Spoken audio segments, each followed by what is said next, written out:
ça fait quelques semaines que j'ai lancé cette grande aventure.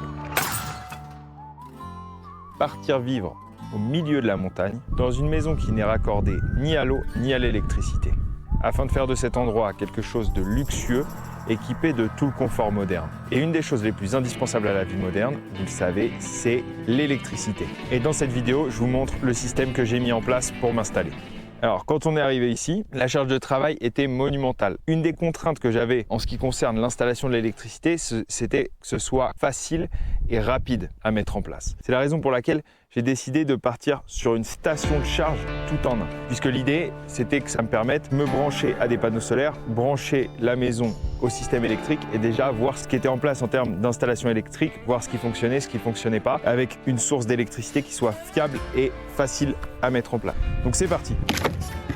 Dans un système solaire, il y a 4 éléments clés. Premièrement, le panneau solaire qui gère la production du courant. Ensuite, ce courant doit être envoyé vers les batteries, deuxième élément. Mais entre les deux, il y a un élément fondamental qui est un convertisseur de courant. Et en général, aujourd'hui, ce qui se fait de mieux, c'est les MPPT. Okay, qui va convertir le courant de la tension des panneaux solaires vers le courant de la batterie. Vous avez un autre élément qui s'appelle l'onduleur, qui va transformer le courant de la batterie, qui est du courant continu en, ça peut être 12, 24 ou 48 volts, vers le courant en 220 volts de votre maison. Quand vous faites une installation complète solaire, vous devez installer chacun de ces éléments. Faire ça, ça peut avoir des avantages, ça permet de bien dimensionner précisément votre système, mais évidemment c'est beaucoup plus long à faire que ce qu'on va faire aujourd'hui, c'est-à-dire sortir ce truc de sa boîte. Et ce truc a absolument tout à l'intérieur. La batterie, le convertisseur de courant qui convertit le courant du panneau solaire vers la batterie et l'onduleur. Donc vous avez ça. Attention les yeux, c'est assez joli en plus. Oh putain, c'est lourd. Ok, c'est une belle bête, hein.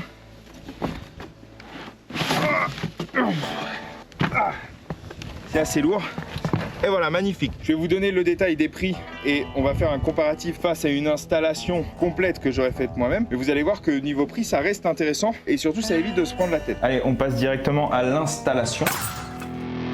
Et donc ça, c'est vraiment le point fort de cette machine. C'est vraiment la raison pour laquelle j'ai choisi ce type d'install. C'est que l'installation est ultra simple. Pour commencer, bon, les électriciens vont me détester. Mais ce que j'ai fait, pour faire très simple, j'ai coupé un morceau de rallonge. Ok, c'est une rallonge basique que j'ai coupé et que j'ai envoyé directement là-haut, là, la gaine que vous voyez sortir là-haut, ça part directement dans mon compteur. Donc j'ai relié ça comme arrivée de courant à mon disjoncteur général, comme si c'était le réseau.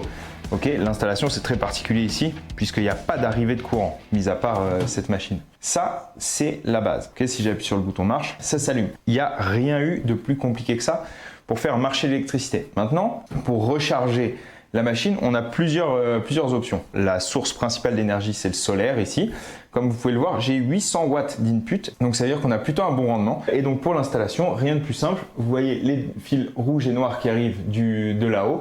C'est simplement les deux panneaux solaires que vous avez vus qui sont pour l'instant simplement posés sur le toit. Pour la recharge solaire, c'est aussi simple que ça. En revanche, j'ai un deuxième moyen de recharger ma station. C'est une entrée en courant alternatif 220 volts. En théorie, c'est censé servir à brancher d'un côté les panneaux solaires, de l'autre côté le réseau de la maison. Comme ça, lorsqu'il y a du soleil, on utilise l'énergie solaire et lorsqu'il n'y a plus de soleil, on utilise le courant du réseau. Dans mon cas, on pourrait croire que ça sert à rien puisque je ne suis pas raccordé au réseau, mais j'ai une deuxième source d'énergie au cas où il n'y ait pas de soleil parce que ça peut arriver. C'est un groupe électrogène à essence et donc je vous montre comment ça marche. Donc tu vois, hier, on a été un peu gourmand en énergie et il n'y a pas eu beaucoup de soleil. Du coup, ce que je fais aujourd'hui, c'est un peu le bordel parce que je recharge en même temps les vélos, mais tu vas comprendre. Donc ici, ça, tu vois ça, c'est branché au générateur. Et regarde un peu, ça envoie 2264 watts. Ça recharge la batterie, donc ça remonte très vite. Je vais le laisser tourner une petite demi-heure. Je vais remonter à 80% tranquille.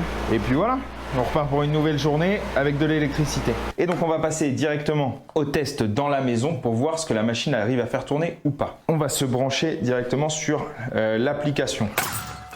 La machine dispose d'une application, ok. Et donc sur cette application, vous avez toutes les infos en temps réel. Donc ici la production solaire, donc vous voyez il fait beau dehors. J'ai un beau ciel bleu, donc, et là on est à 833 watts, sachant que les panneaux solaires ne sont pas du tout mis dans une position optimisée, hein, ils sont à plat sur le toit, comme vous avez pu le voir en début de vidéo. Et je consomme 206 watts. L'application permet également d'avoir la consommation enregistrée. Donc on a tout l'historique de consommation sur le mois, sur l'année. Donc moi je ne l'ai pas depuis très longtemps, ça fait un peu plus d'une semaine. Voilà, j'ai toute ma consommation quotidienne, heure par heure, ce qui permet de gérer toutes les machines. C'est très intéressant d'avoir sa consommation et sa production solaire heure par heure. Et donc, ce qu'on va faire avec cette application, c'est donc simplement, on va la laisser allumer. Comme ça, vous la voyez en temps réel et on va allumer des machines. Donc là, il y a 2 ordinateurs qui tournent et 2 ordinateurs et un frigo qui sont en train de tourner. Et donc, on a 200 watts de consommation déjà. Ok, donc ça, la machine arrive à fournir. Pas de surprise. Ce qu'on va faire, on va se diriger vers mon chauffe-eau, puisque oui, je produis de l'eau chaude uniquement grâce au soleil. Alors le chauffe-eau, je l'ai branché sur une petite prise, vous pouvez voir, programmable, ce qui me permet de faire en sorte que le chauffe-eau ne tourne que quand il y a du soleil. Ok, mais tac, je vais l'allumer. Et attention, en temps réel, vous allez voir, le chauffe-eau s'allume et vous allez voir que la consommation va augmenter. Alors il s'allume et bim, on passe à 1,6 kW de consommation d'énergie. Donc la machine arrive bel et bien à produire au démarrage le chauffe-eau et à me produire mon eau chaude, 1,6 kW. Donc on est encore en dessous des promesses de la machine, mais là j'ai donc mon frigo, 2 ordinateurs, mon chauffe-eau qui tourne, donc franchement pour la maison c'est déjà pas mal. Et donc comme promis, on va faire un test avec de la grosse puissance, puisque cumulé au chauffe-eau que je viens d'allumer, je vais faire tourner une pompe. Bienvenue dans mes toilettes. Donc si vous avez regardé la vidéo sur l'eau, vous savez que pour mettre la pression dans les tuyaux, j'ai une pompe qui s'appelle un surpresseur, qui consomme pas mal, qui consomme 1000 watts nominal. Mais surtout, les pompes, comme tous les moteurs, au démarrage, mettent un gros pic de puissance. Donc on va tester, voir si, tandis que le chauffe-eau est en marche, plus, je rappelle, 2 ordinateurs et le frigo, est-ce que la machine, la Bluetti, sera capable de faire tourner et de démarrer ma pompe, mon surpresseur de 1000 watts. On va le voir en allumant l'eau.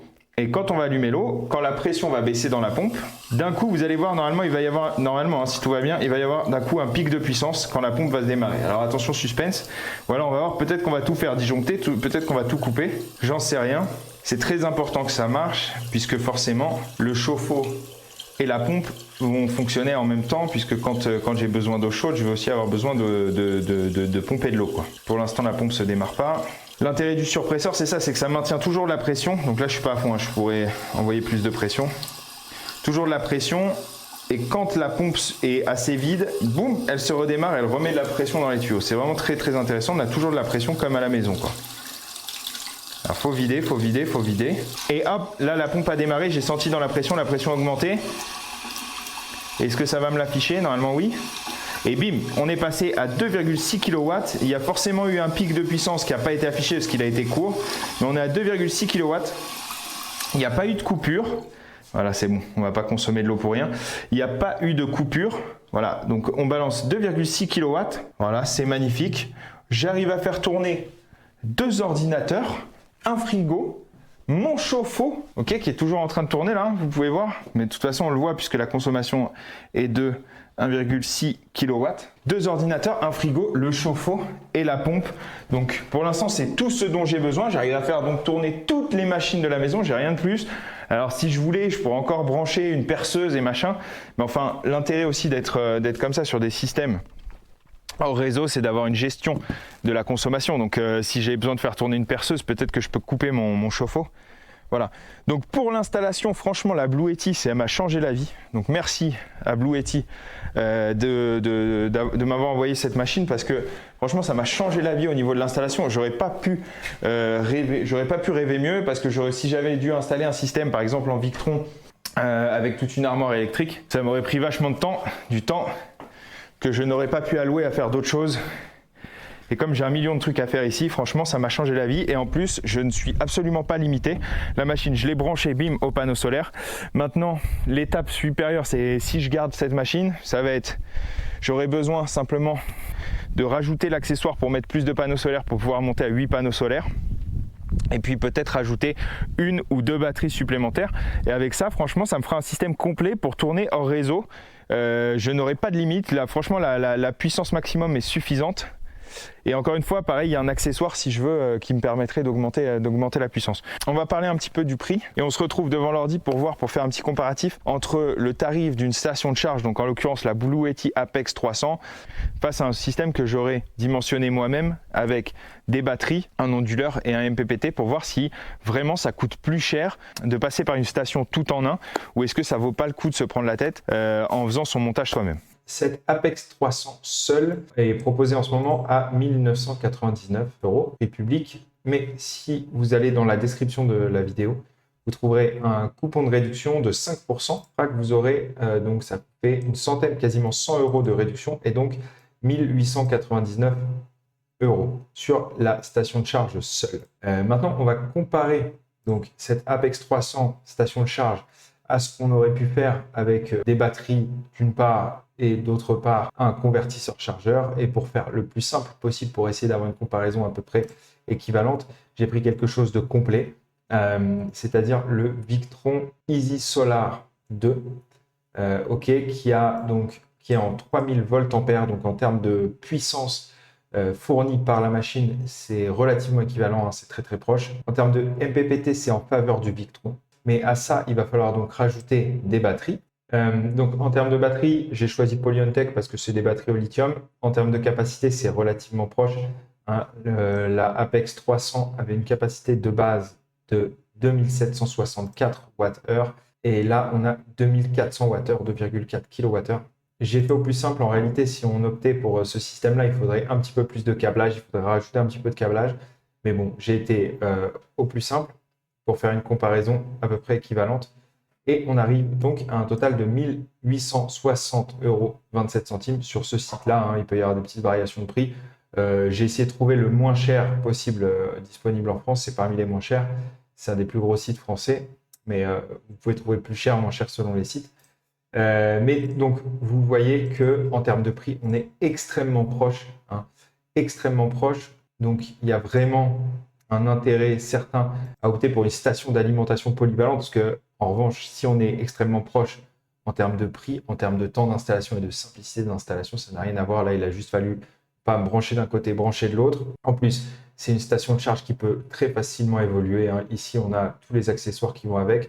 On peut augmenter la taille du MPPT, donc augmenter la capacité de panneaux solaires qui vont rentrer dans la batterie. On peut augmenter la capacité de batterie assez facilement comme ça. On fait des piles, boum, de batterie. C'est vraiment très intéressant. Donc, et en termes de prix, donc c'est équivalent. Si on compare 1899 et 1860, il y a 40 € d'écart. Mais je vous dis, en théorie, si vous faisiez votre système comme ça, il faudrait quand même rajouter un petit peu de câblage. Donc, en termes de prix, c'est équivalent.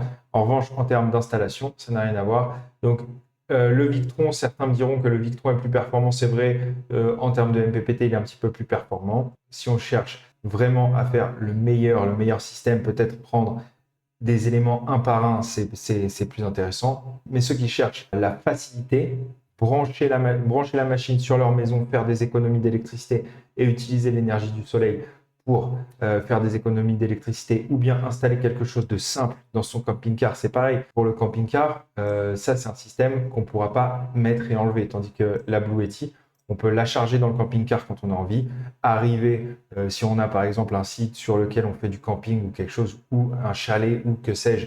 Voilà, tac. L'avantage aussi, c'est qu'on peut la déplacer très facilement. Alors, c'est un peu lourd, mais on peut la charger dans un coffre, charger dans un camping-car. Et voilà. Donc, en tout cas, moi, j'ai été vraiment séduit par cette machine. Un grand merci à Blue Yeti de m'avoir laissé tester leur Apex 300. Donc, ils ont eu la gentillesse de me l'envoyer. Je les en remercie grandement parce que déjà, ça m'a beaucoup aidé dans mon installation ici, parce que sans ça, ça aurait été une galère. J'aurais mis beaucoup plus de temps à avoir de l'électricité. Et l'électricité aujourd'hui, c'est assez indispensable pour vivre, ne serait-ce que pour vous faire cette vidéo. Franchement, ça m'a changé la vie. Et je vais vous dire honnêtement, jamais j'aurais cru que les stations de charge polyvalentes pouvaient être aussi performantes. Pour moi, j'étais persuadé, avant de m'y intéresser, qu'il y avait un énorme delta justement entre les installations complètes, MPPT, inverteur, batterie et les stations de charge. Pour moi, la différence allait être énorme en termes de puissance et jamais j'allais pouvoir faire tourner toute ma maison, y compris le chauffe-eau, avec une station de charge. Et donc, la Apex 300 m'a vraiment surpris. C'est vraiment la station de charge pour tout faire facilement et en plus à un prix qui est, je trouve, vraiment abordable quand on voit la capacité de la batterie. et la puissance qui est proposée. Grand merci à vous d'avoir regardé cette vidéo et surtout restez bien connectés pour tous les futurs avancements de la maison hors réseau. Je vous dis à la prochaine. Ciao.